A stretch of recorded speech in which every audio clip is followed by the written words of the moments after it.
হিলি স্থলবন্দরে প্রায় 150 চাল বোঝাই ভারতীয় ট্রাক আটকে আছে। কাস্টমস কর্মকর্তারা জানান, পাইকারি ক্রেতারা চাল না নেয়ায় আমদানিকারকরা চাল ছাড় করছেন না। আর পাইকাররা বলছেন, এখন আমদানি করা চাল কিনতে গেলে দাম বেশি পড়ছে, যে কারণে তারাই নিতে রাজি হচ্ছেন না। আর আমদানিকারকরা বলছেন, টিসিবি এবং ওএমএস এর মাধ্যমে খোলা বাজারে চাল বিক্রি করায় কমেছে ভারতীয় চালের চাহিদা। সামিউল ইসলামের তথ্য ছবিতে প্রতিবেদন। ধানের দাম বাড়ার অজুহাতে হঠাৎ করে অস্থিতিশীল হয়ে উঠেছে দেশের চালের বাজার, যা নিয়ন্ত্রণ করতে চাল আমদানির অনুমতি দেয় সরকার।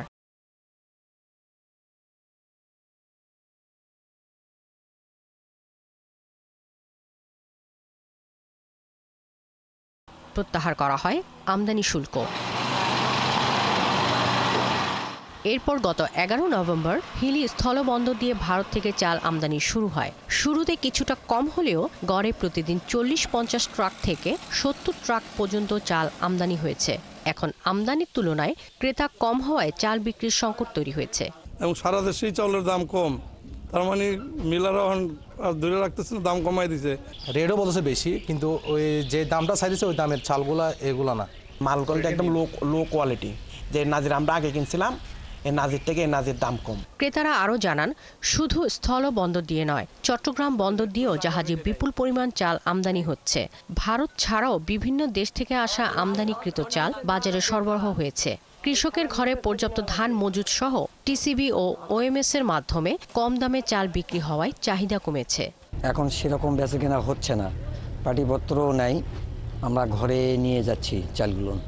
এদিকে চাল বিক্রি না হওয়ায় গত 10-12 দিন ধরে বন্দরের ভেতরে পড়ে আছে চাল বোঝাই ট্রাকগুলো। এতে বিপাকে পড়েছেন আমদানিকারকরা। তারা বলছেন, চালের দাম কেজিতে 2 থেকে 3 টাকা কমিয়েও বিক্রি হচ্ছে না। আগের যে বিগত দিনে যে চালটা বিক্রি করা হতো 69 টাকা, সেই চাল এখন 67 টাকা। তাও ক্রেতা সংকটে ভুগছি আমরা। মজুদ বেশি থাকার কারণে আসলে দামটা কমে আসছে।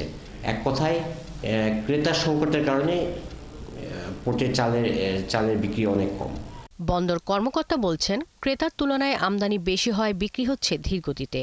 হিলি স্থল শুল্ক স্টেশন দিয়ে প্রতিনিয়ত নিত্যদ্রব্য সামগ্রীর মধ্যে আমদানি হয়ে থাকেন। এর মধ্যে 50% চাল আমদানি হচ্ছে। উক্ত পণ্য আমরা দ্রুততাশী শুল্কায়ন সম্পন্ন করি, পরবর্তীতে আমদানিকারকরা পণ্যটি ছাড়করণ করতেছে।